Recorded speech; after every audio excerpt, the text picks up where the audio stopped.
It was catastrophic fire, mate. Come down over the ridge. As you can see, it goes as high as hell. It went right up into the top of the trees. I actually had to take shelter and go because it was right here and lacking it.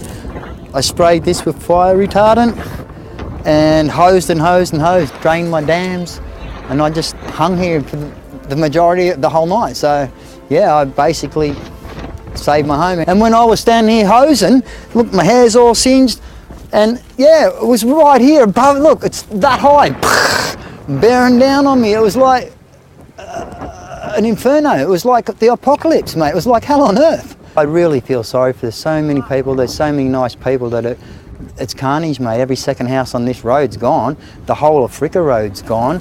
Village gone. And surrounding houses, I guarantee most of Nimboida are going to be displaced because they're going to have nowhere to live. I know it was a catastrophic fire, but there's no water bombers.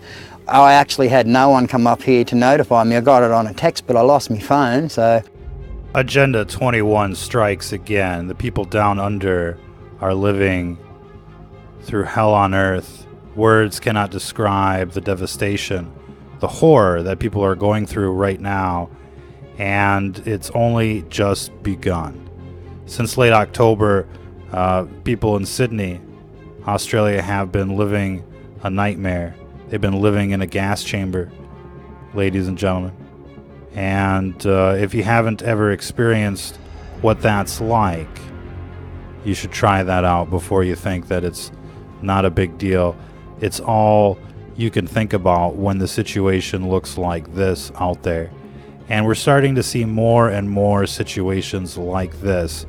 Not just, a glancing blow, but a sustained, situation, a sustained wind, if you will. Winds from hell would probably be more accurate, to say the least. We've got some remarkable footage of these fires as they're crowning the treetops, as they're ravaging,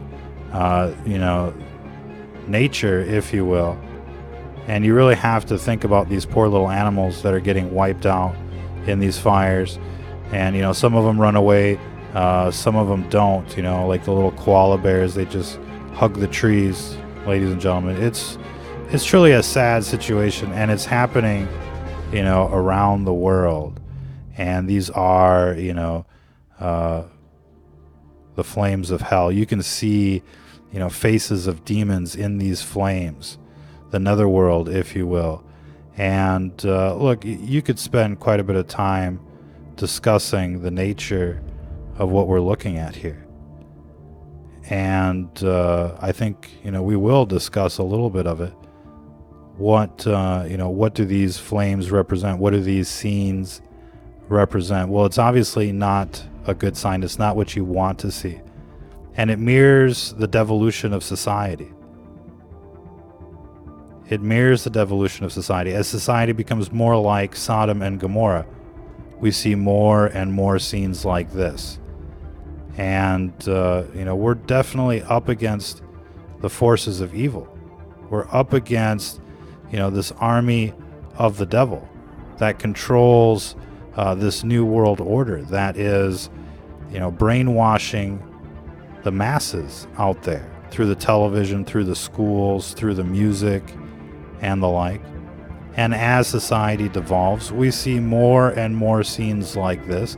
And people try to describe it in different ways, like climate change or whatever. But these hellish scenes should concern, every person of faith out there, because it's undoubtedly a sign. And look no further than the politics of, these governments that are in control. It's full-blown Sodom and Gomorrah.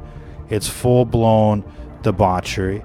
It's full-blown, the inversion of what's good and evil.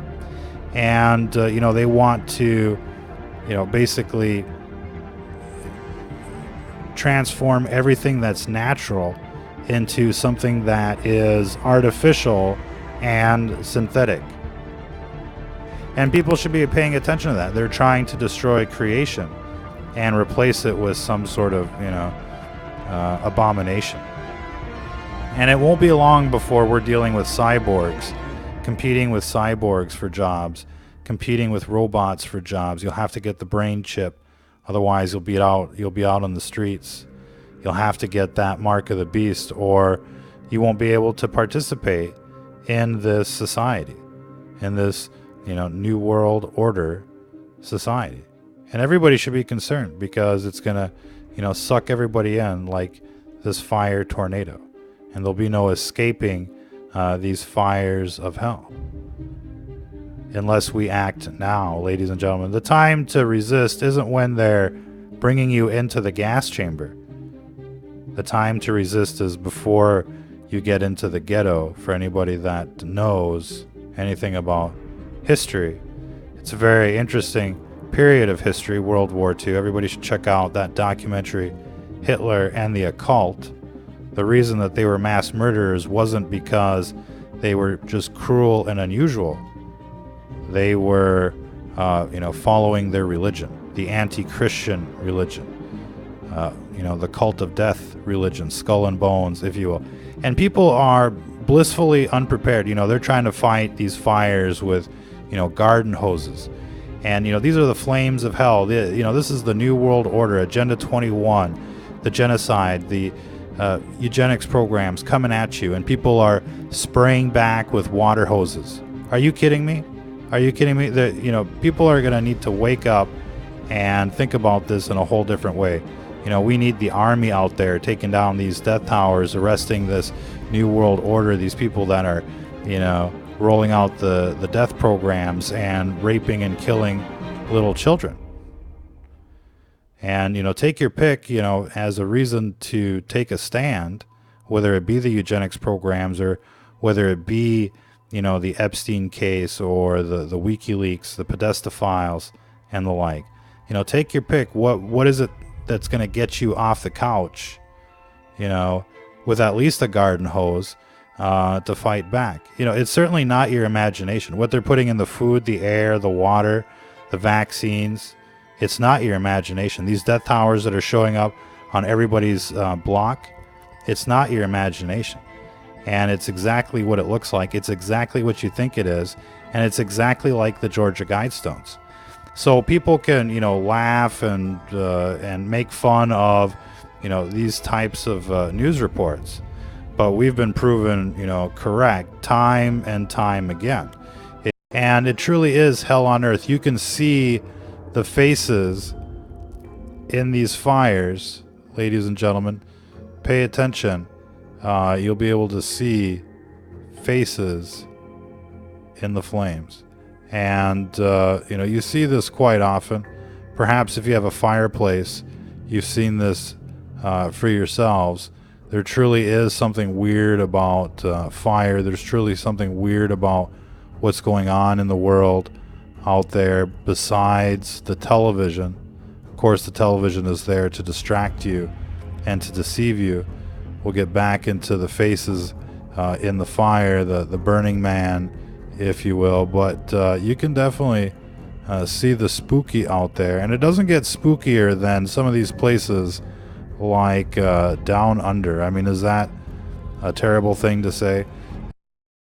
And yeah, it was right here above. Look, it's that high, bearing down on me. It was like an inferno. It was like the apocalypse, mate. It was like hell on earth. It was like the end of the world for the people down under, on the opposite end of the earth. Sydney has been turned into a giant gas chamber. Fires are raging out of control, and the situation is looking rather hellish, diabolical, dark-sided, if you will. Pay attention to the faces in the fires that you'll see in these flames, straight from hell out there. And it's incredible to see. Reminds us of those faces in the fires of 9/11. And you just have to wonder, what's going on in this spirit world that mirrors our world. You can almost see the face there as well. Faces in the clouds, faces in the flames, ladies and gentlemen. Fire everywhere. And to the people out there, it looks like the end of the world. It almost looks like California. It looks like Agenda 21 on the outskirts of town, and it looks like they're trying to gas everybody in the process. And this is what we've been warning people about. This is the Agenda 21, ladies and gentlemen. This is what is hitting everyone, to say the least. And of course, most people, just dismiss this as something else, but they're terraforming the planet.